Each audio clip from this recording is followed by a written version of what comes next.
Evet arkadaşlar, Arzum Okka Türk kahvesi makinesini deniyoruz şimdi. Bakalım taşıracak mı?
Evet, buhar çıkmaya başladı. Kaynıyor şu anda.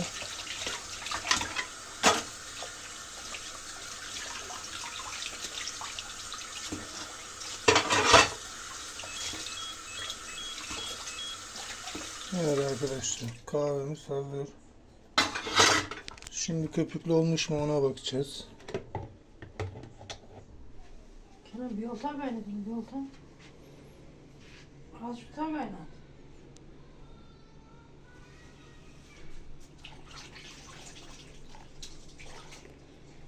Bağımlı olmuş arkadaş. Telefon elinde şey yapıyor.